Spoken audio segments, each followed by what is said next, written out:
Sveiki! Dažniausiai organinės atliekas mes išmetame. Blogiausia, ką galime padaryti ir paprastai padarome, sumaišome ją su buitinėmis atliekomis ir visas pasiunčiame į sąvartyną. Geriausia, ką galime padaryti ir kai kurie padarome, tai jas supilti į komposto krūvą ir paversti kompostu. Tačiau yra daug geresnis būdas štai šiuos supuvusius obuolius, košės likučius ar bet kurias kitas organinės atliekas paversti energiją. Tad šiandien kalbėsime apie biodujas. Biodujos – tai dar gan retai Lietuvoje naudojama atsinaujinančios energijos rūšis. Žaliavų yra įvairiausių. Visos medžiagos, kurios gali suirti gamtoje, natūraliai ar kitokiu tai būdu, arba gali būti bakterijų suskaidomas, iš jų galima gaminti dujas. Tai jeigu istoriškai žiūrint, tai pačios pirmos biodujų jėgainės buvo statomos vandenvalos įmonėse. Tiesiog žmonės pamatė, kad natūraliai dujos išsiskiria ir atrodė, kad čia yra pati geriausia žaliava. Ilgainiui atsirado kitų žaliavų, kaip žemės ūkyje, mėšlas. Pramonės įmonėse yra įvairių atliekų, kaip pieno pramonė, gėrimų gamybos, mėsos perdirbimo, kai kurios net jų yra problematiškus, jų kitur negali panaudoti. Na, o dabar jau paskutinė mada arba šiuolaikinės pačios produktyviausios žaliavos biodujų gamybai, tai yra specialiai auginama biomasė. Tačiau net nereikia nieko auginti. Biodujas tai reikia paimti, pavyzdžiui, iš į kanalizaciją išleistų ir išvalytų teršalų. Kauno valymo renginiai. Būtent kauniečiai vieni iš pirmųjų Lietuvoje iš nuotekų dumblo pradėjo išgauti biodujas. O dabar prisiminkime, kaip buvo prieš keletą dešimtmečių atgimimo laikais. Pirmasis ekologinio protesto žygis 88 metais. Neries ir Nemuno santakoje susirinkusiems žmonėms mokslininkai pirmą kartą pateikė tikrus duomenis, kokia šių upių ekologinė būklė ir kad Kaunui kuo skubiau būtina statytis vandens valymo įrenginius. Tačiau strigo finansavimo paieškos, ilgai buvo ieškoma vietos nuotekų valyklai ir valymo įrenginių statyba nusitęsė iki 1990 metų. Ir štai ilgai laukta valymo įrenginių atidarymo šventė, subūrusi žaliuosius, mokslininkus ir politinį elitą. Tiesa, pradžioje nuotekos buvo valomos tik mechaniniu cheminiu būdu, vėliau pastatyti ir biologinio valymo įrenginiai. Nuo tada kauniečiai žengė koja kojon su naujausiom technologijom. Šiandien nuotekų valyklos teritorijoje veikia kogeneracinė jėgainė. Iš išvalytų nuotekų dumblo išgaunamos biodujos šilumos ir elektros gamybai. Įgyvendinant nuotekų valyklos projektą, nes kaip čia bebūtų, Kaunas nepriklausomybę pasitiko neturėdamas jokios nuotekų valyklos, visos nevalytos nuotekos iš Kauno miesto buvo išleidžiamas jų į upės be jokio praktiškai valymo. Ir kadangi vis tiek statant jau šito laikotarpiu mes jau turėjome galimybę pasitelkti naujausias technologijas, kurios yra naudojamos vakarų šalyse ir praktiškai nėra ten nei vieno valymo įrenginio, kad technologinio proceso metu nepanaudoti tą šalutinį produktą, irstant organikai susidarančias biodujas. Visur jos buvo naudojamos arba deginamos katilinėse, arba naudojamos generatoriuose elektros gamybai. Taip ir mes už tai, bene pirmieji Lietuvoje šitą pritaikėme technologiją ir iš technologinio proceso atliekos, biodujų, surenkam jas ir naudojame.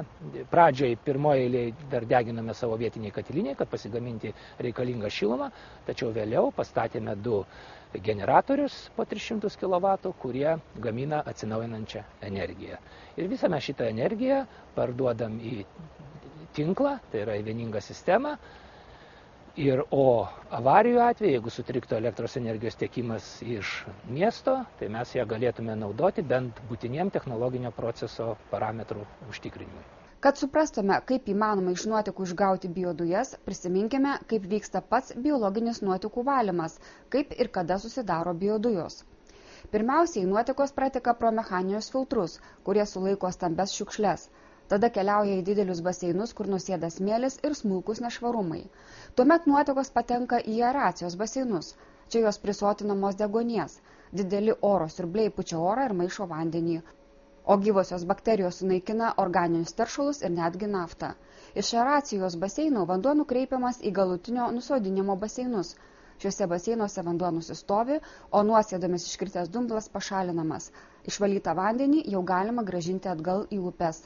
Tačiau išvalius nuotekas lieka daug dumblo. Žaliava biodujų gamybai tai yra nuotekų dumblas.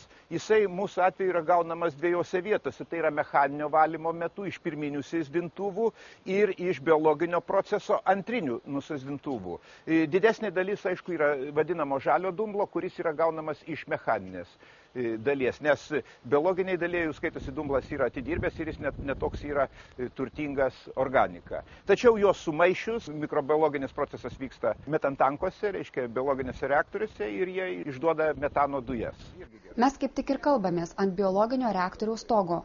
Vaizdingai pasakius, po mūsų kojomis biodujas gamina ir išskiria bakterijos, virškintamos nuotekų dumblą. Paskui dujos keliauja į saugyklą. Dujos iš saugyklos keliauja mūsų atveju 3 kryptim.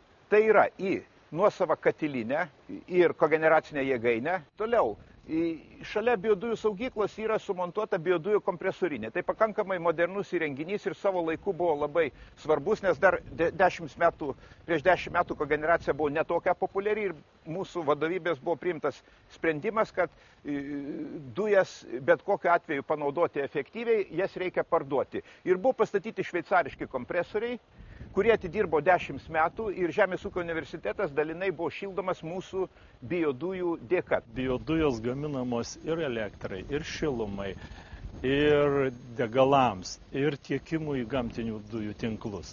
Tokia biodujų energetika apskritai yra gana universali.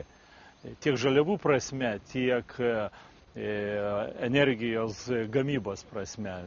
Supratot, galima išgauti 4 kryptim energiją arba ir galima konvertuoti 4 būdais biodujas į energiją. Ir kai kurios yra labai įprastos, kaip šiluma, elektra, čia jau senai naudojama, keli dešimtmečiai. Tuo tarpu degalus gaminti dujas tinkančias į gamtinių dujų tinklus mes, galima sakyti, tik tai pradėję. Degalus jau gal kokie 10 metų Europoje gamina, o į gamtinių dujų tinklus gal kokie 3-4 eksperimentinės buvo prasidėję ir dabar jau gana rimta rinka susidaro. Toliau keliaujame biodujų keliu. Pradžioje kogeneracinėje jėgainėje aplankome katilinę, kur iš biodujų gaminama šiluma. Kitame kogeneracinės jėgainės ceche galingesni negu sunkvežimio varikliai iš biodujų gamina elektrą. Tie varikliai naudoja biodujas, suka elektros generatorių. Elektra yra parduodama vakarų skirstomiesiems tinklams. Matome skydinę. Čia yra, kur jūs stovit, kabelis patiestas ir už kampo yra transformatorinė. Dar daugiau gaminant elektrą, papildomai taip pat išsiskiria šiluma. Štai kodėl elektrinė yra vadinama kogeneracinė. Taigi iš biodujų gaminama ir šiluma, ir elektra. Čia yra elektra ir šiluma, o čia yra tik šiluma. Tačiau biodujų gamyba nėra toks paprastas procesas. Viena iš problemų, kai biodujų nėra kur dėti, tenka uždegti vadinamąją žvakę. Tai čia tik avariniam atveju tokiu būdu.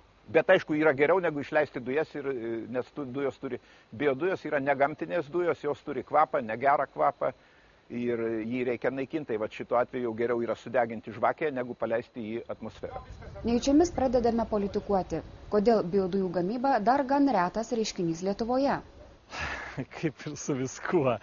Lietuvoje, kaip sakoma, žaliavų rinka yra tokia pati kaip ir visose šalyse.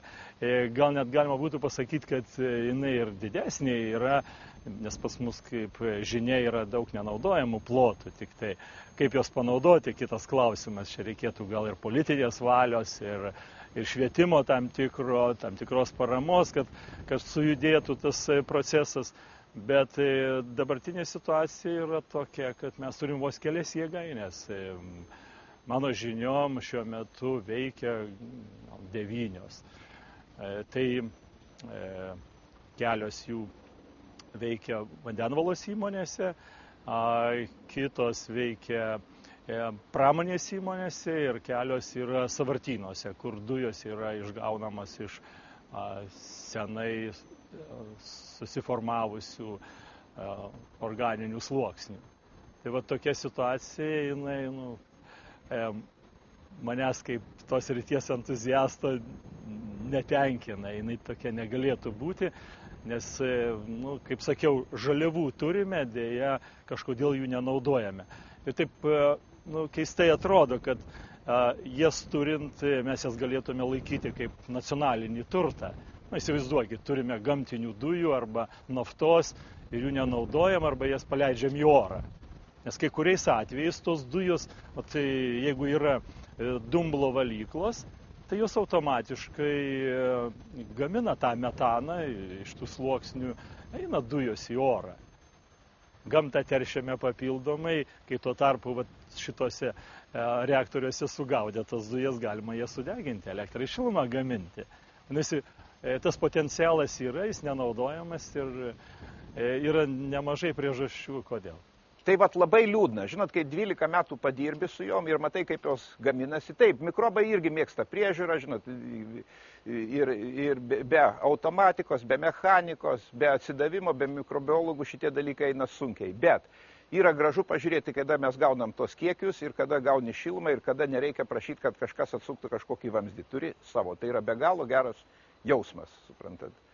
Ir aš manyčiau, kad tiek, kiek yra žalios masės Lietuvoje, čia labai lengva paskaičiuoti. Tai yra tikrai dideli rezervai. Ir labai keista, kad Lietuvoje taip lėtai juda šitie dalykai.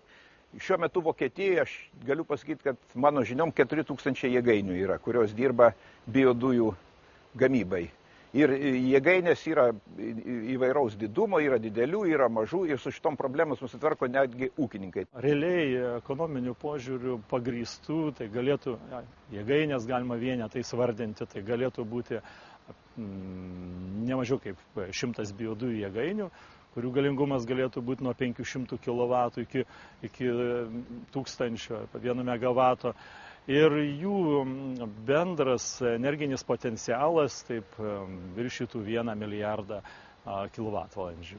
Gana nemažas skaičius, žiūrint mūsų energetikos požiūrį. Trumpam atitrūkime nuo lietuviškų problemų. Biodujų žvalgysimės Danijoje.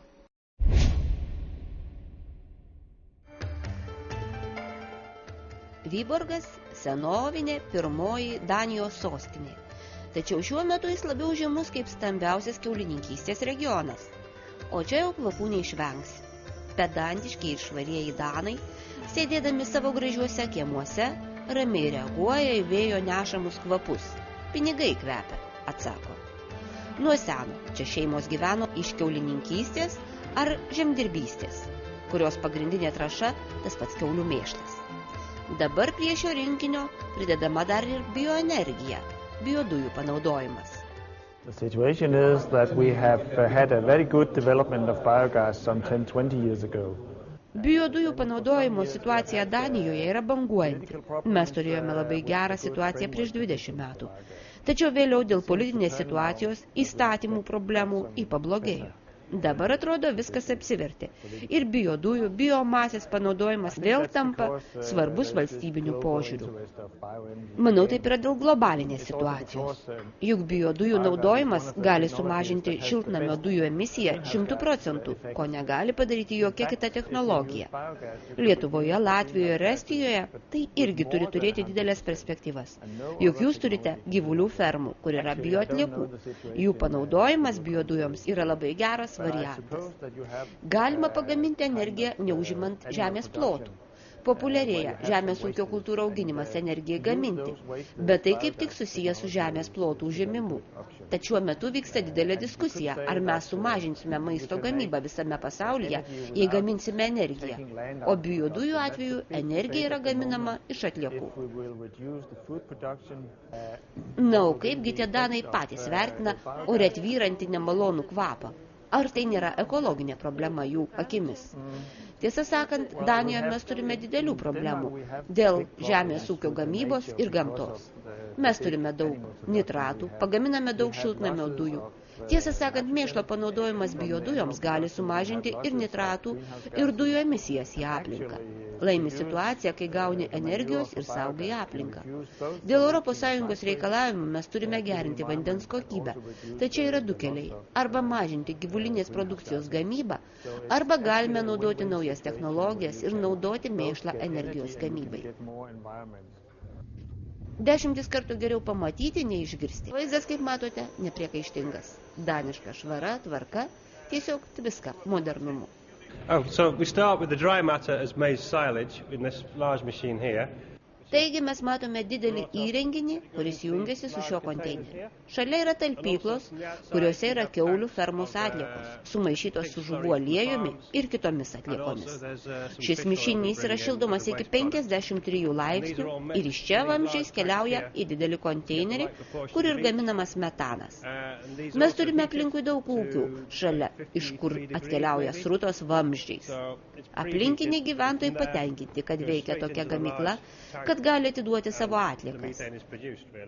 Ten yra tik 2 procentai kietosios masės, bet čia atkeliavusios atliekos sumaišomos teisingomis proporcijomis ir pumpuojamos į šiuos didelius pūdymo konteinerius. Vėliau generatoriuje gaminama elektros energija. Per dieną pagaminama apie 2000 kubinių metrų metano. Tai priklauso nuo mišinio. Mes naudojame energiją šildymui, varikliams, elektrai. Taip pat mes parduodame elektrą. Mes itin sumažiname kenksmingas emisijas į aplinką. Jau grįžę į Lietuvą apsilankėme Kalakutų komplekse. Per metus pagaminama daugiau kaip 5500 tonų kalakutienos produktų. Čia susidaro kelių rūšių atliekos. Visų pirma, tai kraikas, nes kalakutas lepus ir išrankus paukštis. Dideli fermos plotai turi būti padengti tik sausų durpių ir šiaudų mišinių. Tad po to, kai per kelis mėnesius kalakutai užauga ir išgabenami į skerdyklą, reikia kažkur padėti keliasdešimt tonų mėšlo. Jame labai daug azoto, tad aplinkiniai ūkininkai, kurie dažniausiai yra ir pašarų kalakutams gamintojai, tikrai nedejuoja dėl šios atliekos utilizavimo. Bulvės ar grūdai lyg pašėlę šoka į viršų nuo tokios organinės trąšos. Kita atliekų dalis – skerdyklos atliekos. Šiuo metu jos visos keliauja į Rietalą, kuris įkūrusi įmonė, utilizuojanti gyvūninės kilmės atliekas. Per metus čia galima perdirbti iki 54 000 tonų atliekų. Tačiau bioenergija kol kas negaminama. Tokias jėgainės galėtų statyti stambesni ūkiai. Ūkininkai, kurie turi 100 karvių, 200 karvių, 5000 kiaulių. Aš Danijoje, Vokietijoje, su Austrijoje matęs tokių pavyzdžių, kur būna labai nedidelės jėgainės. Aišku, jos neduoda labai didelės ekonominės naudos, todėl aš labiau linkęs remti arba agituoti tuos ūkininkus, kurie yra tokie vidutiniai ir stambus. Vienas dalykas, jie turi infrastruktūrą. Jie turi tas žaliavas ir nereikia jiems papildomų investicijų. Mėšlas yra, ar sakykime, ten kokios nors kitos atliekos yra, tai reikia sukurti dar papildomai įrangos, pastatyti įrangos ir turėti energiją. Gal yra kita bėda. Visus dabar atbaido ir ūkininkus, ir pramonės įmonės toks neaiškumas šiuo metu po įstatymo priėmimo ir jo kitų aktų jau patvirtinimo, o kokia kaina supirks iš mūsų elektros energiją. Labai neaišku, ar iš viso supirks, nes kalbama, kad tai bus konkursai, vėl kažkokia neaiški sistema ir žinot, su tokiu projektu ūkininku arba kokiam investitoriui nueiti į banką, niekas tokio projekto neparems. Ir aš manau, kad Lietuvoje pasirinko ne patį geriausią modelį ir ta plėtra kažkurį laiką dar bus pristabdyta, pakol jinai bus ta tvarka pakeista. Klaipėda, Slengių gyvenvietė. Profesoriaus Viliaus Židonio mokslinės gamybinės dirbtuvės. Vienoje iš savo laidų pasakojame, kaip tikroje ugnies karalystėje gimsta modernios šiuolaikinės krosnys, naudojančios atsinaujinantį kurą šiaudus. Tiksliau, katilai yra kūrenami šiaudų granulėmis. Genialiam Lietuvos mokslininko išradimui nėra analogų Europoje. Šiandien pasakosime apie dar vieną vertą dėmesio mokslinį eksperimentą Demonstruosime, kaip galima pasigaminti dujų iš tų pačių šiaudų, tam naudojant atgyvenusią praeito amžiaus techniką. Šitos dujos pakliūna į vidaus degimo variklį, o čia yra Žigulio, rodos 6 modelio, ar kelinto, nežinau. Senas variklis paimtas, restauruotas ir į jį paduodamos dujos. Tos dujos degdamos suka vidaus degimo variklio veleną, o veleną suka generatorius. Sukamas generatorius gamina elektrą. O vidaus degimo variklis visada kaista. Tai reiškia automobiliuose pastatytas ventiliatorius, kuris aušina tą motorą, paleidžia vėjais šilumą. Tai pas mus paleidžiam į radiatorius. Ir va šitais vamzdžiais paduodama šilumą į kambarį. Tai reiškia, tas gamina elektrą ir šilumą gamina taip pat. Tose pačiose mokslo dirbtuvėse mokslininkas vietoje Žigulių variklio naudoja galingesnį traktoriaus variklį. Ten generatorius yra, aš dabar neprisimenu, apie 30 kW turbūt, o šitas yra 75 kW. Tai vėlgi dujifikavimo sistema, kur dujos gaminamos, tos dujos paduodamos į variklį, variklis sukasi, sukdamasis variklis suka generatorių, gauna elektrą, o prijungus variklio aušinimo sistemą prie radiatorių ar prie kokio kito, ar boileris, už tai parodėta boileris, radiatoriai ir gaunam šilumą. Išradimas inovatyvus tuo, kad dar niekam nepavyko išgauti dujų iš šiaudų. Iš medžio visi moka senai, bet iš šiaudų dar niekas nemokėjo. Žinoma, mokslinė mintis reikalauja dar daug eksperimentų ir daug pinigų, kad tokių dujų būtų galima pasigaminti dideliais kiekiais. Žinoma, čia yra dargi ir mokslinių problemų, bet nėra kas jas sprendžia. Galbūt didžiausia problema tai yra tų dujų išvalymas, kad tos dujose nebūtų priemaišų, ten, sakysim, vandens ar kokios smalos ar dar ko nors tokio.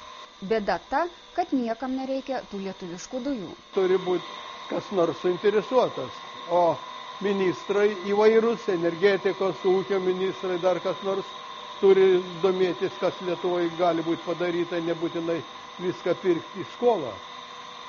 Kadangi į skolą varo visą lietuvėlį suvarytą, suskolinta, o tuo tarpu namie padaryti geriausi dalykai, niekam jie nereikalingi. Čia dabar, sakysim, būtų valstybinis užsakymas, tai mes galėtumėm suprojektuoti gamybinį, pramoninį objektą, kuris duotų dujų tiek, kiek reikia. Tiek, kiek reikia. Įmonei pastatyk, bet vien tai, reiškia, dujams gauti, tai nereikalinga visai to motoro. Kaip matot, jis nesisuka dabar. Nesisuka, tai čia šalta, tai nenorėjom vandens pilti. Tai žodžiu, ir degtinė įvano, kaip mes sakom, to jos lietuviškos. Dujas? Taip. Vat galima tų dviejų vyrų vardus įrašyti ir... Išradimai kantriai laukia, galbūt jų prireiks Lietuvai.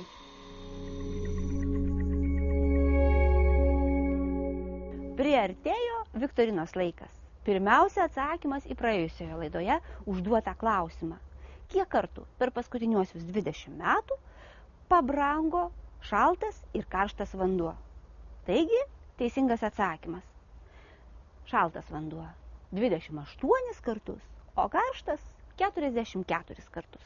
Teisingai viktorinos klausimą atsakė Linas Narkevičius iš Panevėžio rajono. Prizas ledinė energiją taupanti lemputė. O dabar skelbiame naują klausimą, į kurį pirmasis teisingai atsakęs gaus prizą 3 mėnesių savaitės leidinio prenumeratą. Taigi, kokį kiekį energijos galima pagaminti Lietuvoje iš biodujų? Atsakymai ir jų variantai ekrano apačioje, adresas, kuriuo reikia siųsti atsakymus, taip pat ekrano apačioje, tad paskubėkite, o kitą sekmadienį paskelbsime nugalėtojus. Iki pasimatymo.